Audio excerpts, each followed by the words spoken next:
मेरे प्यारे दोस्तों, एक बार फिर स्वागत है आप सबका पीसी टॉप क्लासेस चैनल्स में। और फिर वही बात कहूँगा आप लोगों से, अगर आप लोग चैनल को सब्सक्राइब ना किए हों तो सबसे पहले चैनल को सब्सक्राइब कर लीजिए। चलिए देखते हैं मनोहर रे का प्रश्नावली 1D। ये वास्तविक संख्याएं का लास्ट चैप्टर है, लास्ट एक्सरसाइज है। इसके बाद आपकी प्रश्नावली एक समाप्त हो जाएगी। फिर उसके बाद दूसरा चैप्टर बहुपद का लेकर आएंगे और उसे आप लोगों को समझाएंगे।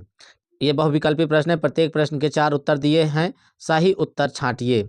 धन पूर्णांक 6a+5 से ठीक पहले आने वाला धन पूर्णांक होगा। मतलब हमें यह बताना है कि यह एक धन पूर्णांक संख्या है 6a+5 और उससे ठीक पहले कौन सी संख्या आएगी। तो ठीक पहले लाने के लिए क्या करना है, किसी भी संख्या के ठीक पहले की संख्या प्राप्त करना है तो सीधा सीधा उसमें से क्या कीजिए, एक माइनस कर दीजिए। जैसे 6a-+5 है, इसमें से हम क्या करेंगे, 1 माइनस कर देंगे तो आपका हो जाएगा 6a+4। ये आंसर हो जाएगा 6a+4। तो कौन सा ऑप्शन सही है, 5a+4, 6a+4, 15a+5, 5a+6। तो आपका ऑप्शन सही है सेकेंड नंबर। इसके बाद आगे चलते हैं क्वेश्चन नंबर 2 पर। अपरिमेय संख्या है, आपको बताना है। पहला ऑप्शन है 22/7, दूसरा है पाई, तीसरा है 0.69 और चौथा है 5/√16। ये √16 है, इसका वर्गमूल निकल आएगा 4, 5/4 हो जाएगा।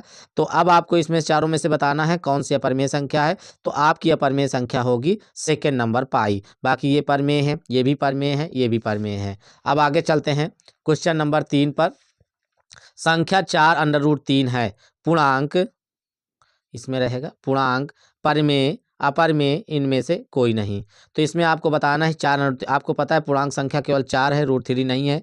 और परमेय भी 4 है, लेकिन √3 अपरमेय संख्या है। अपरमेय, हाँ, अगर परमेय अपरमेय दोनों संख्याएं हैं तो वह अपरमेय संख्याएं कहलाती हैं। तो कौन सा ऑप्शन सही है, ऑप्शन नंबर 3, अपरमेय संख्याएं।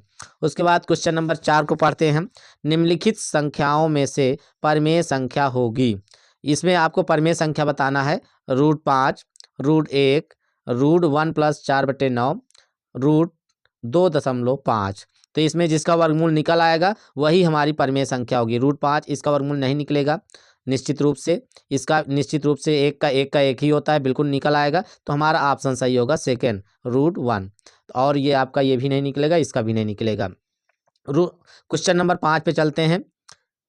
क्वेश्चन नंबर 5 है, निम्नलिखित में परमेय संख्या है। अब इन चारों में से हमें परमेय संख्या बताना है। पहला है 2.7, 3, 2, 4, 1, 6 डैश डैश, मतलब ये संख्याएं बार बार बदल रही है, बिल्कुल ये परमेय संख्या नहीं है। ये दूसरा है √7, ये भी परमेय संख्या नहीं है। 2.73, 7, 3, 7, 3, मतलब बार बार आई लेकिन इतनी दूर तक। तो ये हमारी क्या है, ये परमेय संख्या है, ये भी नहीं है। उसके बाद आगे है छठा क्वेश्चन। 98 के अभाज्य गुणनखंड होंगे। 2 × 7 की घात 3, 2 × 7 की घात 2, 2 × 7 की घात 4, 2 × 7 की घात 5। तो इसको सॉल्व कर लेते हैं। 98 का जब गुणनखंड करेंगे तो 98 का गुणनखंड आएगा 2 × 7 × 7, मतलब हम इसको लिख सकते हैं 2 × 7 की घात 2। अब आप बताइए कौन सा ऑप्शन सही है। तो आपका ऑप्शन सही होगा 2, ऑप्शन नंबर 2। ये रहा आपका क्वेश्चन नंबर 7। 726 और 275 का मासा पा होगा, मतलब हमें निकालना है यफ। तो इसका सबसे पहले गुणनखंड करते हैं। आप लोगों को हम गुणनखंड बताए दे रहे हैं। 726 का गुणनखंड करेंगे तो ये आएगा 2 × 3 × 11 × 11। और फिर 275 का गुणनखंड करेंगे तो आएगा 5 × 5 × 11। अब इसमें आपको क्या निकालना है, HCF, मासापा। तो जो दोनों में मिले वही आपका मासा होगा। तो इसमें कौन दोनों मिल रहा है, 11। ये 2 नहीं मिल रहा है, 3 नहीं मिल रहा है, 5 भी नहीं मिल रहा है, 11 मिल रहा है। तो इसका ऑप्शन नंबर क्या होगा, HCF 11। इसका ऑप्शन नंबर 4 सही है, 11। उसके बाद आते हैं क्वेश्चन नंबर 8 पे। संख्या n² - 8 8 से विभाज्य होती है यदि n है 1। तो n एक प्राकृतिक संख्या या कोई संख्या ले लेते हैं और उसको चेक करते हैं कि वो पूर्णांक है कि प्राकृतिक संख्या है कि विषम संख्या या सम संख्या। तो हम सबसे पहले n बराबर 1, 2, 3, 4, 5, बहुत है इतनी दूर तक ले लेते हैं डैश डैश। उसके बाद सबसे पहले n बराबर 1 लेने पर देखो करके इसको सॉल्व कर रहे हैं तो ये हो जाएगा आपका एन स्क्वायर माइनस 1 में 1 रखेंगे, 1 का स्क्वायर माइनस 1 बराबर 0 आ गया। अब 2 रखने पर एन बराबर 2, तो आ जाएगा एन स्क्वायर माइनस 1 बराबर 2 का वर्ग माइनस 1 आएगा 4 माइनस 1 बराबर 3। फिर रखेंगे एन बराबर 3, तो एन स्क्वायर माइनस 1 बराबर आएगा, जब 3 रखेंगे तो 3 3 का 9, 9 में से 9 माइनस 1 बराबर 8 आएगा। इसी तरह एन बराबर 4 रखेंगे तो एन स्क्वायर माइनस 1 बराबर होगा 4 चौक 16 माइनस 1 बराबर 15। 4 तक ही रख लेते हैं। तो 8 से विभाज्य, अब देखो एक तो 8 से विभाज्य ये है और दूसरा ये भी नहीं है, ये तीसरा ये है और चौथा ये नहीं। तो आपका ये 1 रखने पर मिला और 3 रखने पर 1 3। अब आप ही बताइए 1 3 का मतलब कौन सा होगा? ऑप्शन नंबर 3 सही है, विषम संख्या। उसके बाद आगे चलते हैं क्वेश्चन नंबर 9 पे। क्वेश्चन नंबर 9 क्या कहता है? देखो 9 नंबर, यदि 65 और 117 के एचसीएफ को 65 यम माइनस 117 के रूप में व्यक्त किया जा सके तो यम का मान है। इसका एचसीएफ, सबसे पहले हम क्या करेंगे, इसका एचसीएफ निकालेंगे। 65 का 5 गुणे 13 और गुणनखंड करेंगे 117 का, तो ये आ जाएगा 3 गुणे 3 गुणे 13। तो इसका जो एचसीएफ निकलेगा 13 आ जाएगा। इसका मतलब ये हुआ कि 65 यम माइनस 117 बराबर 13। 65 M equal to 13 plus 117, minus 117 उधर जाएगा तो प्लस 117, ये हो जाएगा 65 यम बराबर 130। यम बराबर 130 बटे 65 भाग देंगे, आएगा 2। तो ऑप्शन कौन सा सही है? दूसरा नंबर ऑप्शन सही है, ये 2 आएगा। ठीक है, क्वेश्चन नंबर इसके बाद 10 पे चलते हैं। वह सबसे बड़ी संख्या जिससे 70 और 125 को विभाजित करने पर क्रमशः शेषफल 5 और 8 प्राप्त होते हैं, वह संख्या में बताना है बड़ी से बड़ी, कि उससे हम 70 125 को भाग दे दें तो हमको शेषफल 5 और 8 प्राप्त हो। तो उसके लिए क्या करना है? सबसे पहले हमको 70 में से 5 शेषफल जो है उसको निकाल देना है, 65, और 125 में से 8 निकाल देना है, आएगा 117। अब इसका क्या करना है? दोनों का एचसीएफ निकाल लेना है। बड़ी से बड़ी पूछ रहा है, दोनों का एचसीएफ। तो 65 का गुणनखंड होगा 5 गुणे 13, 117 का होगा 3 गुणे 3 गुणे 1 13। तो दोनों का एचसीएफ हो जाएगा 13। यही 13 ऐसी संख्या है, अगर हम 70 और 125 को भाग देंगे तो शेषफल 5 और 8 प्राप्त होंगे। तो क्या होगा? ऑप्शन नंबर 1 13 सही है। इसके बाद हम चलते हैं क्वेश्चन नंबर 11 पर। ध्यान से देखिए 11 नंबर क्या है?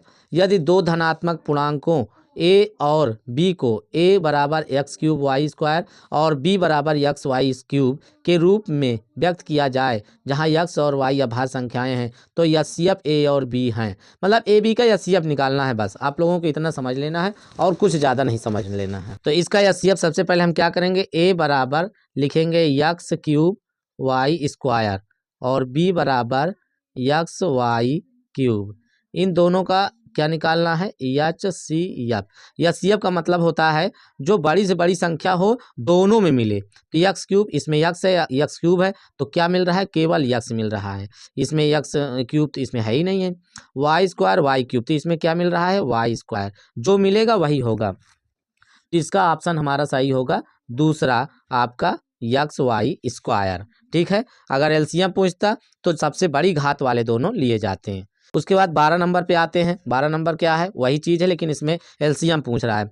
यदि दो धनात्मक पूर्णांकों p और q को p बराबर ए बी स्क्वायर और q बराबर ए क्यूब b के रूप में व्यक्त किया जा सकता है, जहां a और b अभाज्य संख्याएं हैं, तो एलसीएम पी क्यू है। क्वेश्चन बड़ा है लेकिन इसका आंसर छोटा है। तो p बराबर ए बी स्क्वायर और q बराबर ए क्यूब b। अब इसका क्या निकालना है? एलसीएम। एलसीएम का मतलब है कि मिले या ना मिले सबको लिखना है। तो इसका मतलब है अगर कोई दो पद हैं तो जो सबसे बड़ी घात वाले हों उसे लिए जाते हैं। तो जैसे इसमें ए है, ए क्यूब है तो लिया जाएगा ए क्यूब। इसमें बी स्क्वायर है, बी है तो क्या लिया जाएगा, बी स्क्वायर। तो कौन सा ऑप्शन सही होगा आपका, ऑप्शन नंबर 3 ए क्यूब बी स्क्वायर। ये है ऑप्शन ए में, पहला में ए बी है, दूसरा में ए स्क्वायर बी स्क्वायर है, तीसरा में ए क्यूब बी स्क्वायर है, चौथे में ए क्यूब बी क्यूब है। तो ऑप्शन नंबर 3 सही होगा। उसके बाद 2 क्वेश्चन और बचे हैं, बहुत ही आसान क्वेश्चन, ज़्यादा कठिन नहीं है। ध्यान से देखिए, आपका ये चैप्टर समाप्त होने वाला है। एक शून्यतर परिमेय संख्या और एक अपरिमेय संख्या का गुणनफल होता है। तो सदैव अपरिमेय संख्या, सदैव परिमेय संख्या, परिमेय अपरिमेय संख्या एक। तो मैं आपको बता दूं, शून्यतर मतलब है शून्य को छोड़कर। शून्यतर मतलब क्या होता है, शून्य को छोड़कर, क्योंकि शून्य से किसी को गुणा करेंगे तो शून्य नहीं आएगा, तो शून्य को छोड़कर बात कर रहे हैं। तो परिमेय और अपरिमेय, जैसे मान लीजिए 3 परिमेय है और 2 अंडर रूट अपरिमेय है, गुणा करेंगे 3 रूट 2। तो परिमेय और अपरिमेय का गुणा अगर करेंगे तो सदैव सदैव बच्चों क्या आएगा, सदैव अपरिमेय आएगा। क्या आएगा, अपरिमेय आएगा। ऑप्शन इसका सही होगा 1 नंबर, सदैव अपरिमेय संख्या। परिमेय नहीं हो सकती है ये, परिमेय अपरिमेय दोनों भी नहीं हो सकती है, एक भी नहीं हो सकता है, सदैव अपरिमेय संख्या आएगी। अब आपका लास्ट क्वेश्चन है 14 नंबर, ध्यान से देखिएगा। ये क्वेश्चन कुछ अलग तरीके से है लेकिन कठिन नहीं है। क्वेश्चन नंबर 14 है, 1 से 10 तक की संख्याओं दोनों सम्मिलित हैं। मतलब 1 से 10 तक की संख्याएं सब सम्मिलित हैं, में से सभी 1 और 10 भी सम्मिलित, दोनों सम्मिलित हैं, मतलब 1 और 10 भी सम्मिलित हैं, में से सभी संख्याओं से विभाज्य न्यूनतम संख्या है। जब कभी न्यूनतम की बात करें तो समझ लो एलसीएम निकालना है। क्या निकालना है, लासा, एलसीएम। तो आपको पता है एलसीएम निकालने के लिए सीधा सीधा पूरा 1 से 1 2 3 4 5 6 7 8 9 10 दोनों लेना है। इसको एलसीएम निकालेंगे 2 से 1 1 3 2 दूनी 4 5 2 ताई 6 7 2 चौक 8 9 2 पंचे 10। फिर 2 से करेंगे 1 1, ये गुणनखंड विधि से कर रहे हैं बच्चों, 3 1 5 3 7 2 दूनी 4 9 5। फिर 2 से करेंगे 1 1 3 1 5 3 7 1 9 5। फिर अब 2 से नहीं कटेगा, 3 से करेंगे 1 1 1 1 5 1 7 1 3 5। अब 3 से फिर अभी करेंगे 1 1 1 1 5 1 7 1 1 5। अब 5 से करेंगे 1 1 1 1 1 1 7 1 1 1। अब केवल 7 बचा है, ये भी कट जाएगा। तो हमारे पास है 3 2 2 3 और 5 7, मतलब 2 गुणे 2 गुणे 2 गुणे 3, एलसीएम निकालेंगे 3 गुणे 3 गुणे 5 गुणे 7, गुणा करेंगे 2 दूनी 4 दूनी 8 8 5 40 4 3 12 12 दूनी 24 24 240 5 3 15 45 दूनी 90 9 दूनी 18 18 दूनी 36, ये 360 आएगा। कितना आएगा, 360 गुणे 7, गुणा करेंगे 0 7 छंग 42 और 7 3 21 4 25। कितना आया आपका, 2520। कहाँ है, ऑप्शन 10 100 504 2520। ये ऑप्शन नंबर 4 सही होगा, 2520। तो आशा करता हूँ प्यारे बच्चों बढ़िया से समझ में आ गया होगा, और आज से आप लोगों का ये प्रश्नावली 1 वास्तविक संख्याएं समाप्त हो जाती हैं। अब हम चलेंगे अगले दिन से, नेक्स्ट वीडियो जो हमारा आएगा वो दूसरा चैप्टर होगा। और हाँ प्यारे बच्चों, वीडियो अच्छी लगी हो तो कमेंट कर दीजिए, लाइक कर दीजिए और अपने दोस्तों के पास शेयर कर दीजिए। यदि आप पहली बार वीडियो देख रहे हों, सब्सक्राइब चैनल को ना किए हों तो सब्सक्राइब कर दीजिए। बहुत बहुत धन्यवाद।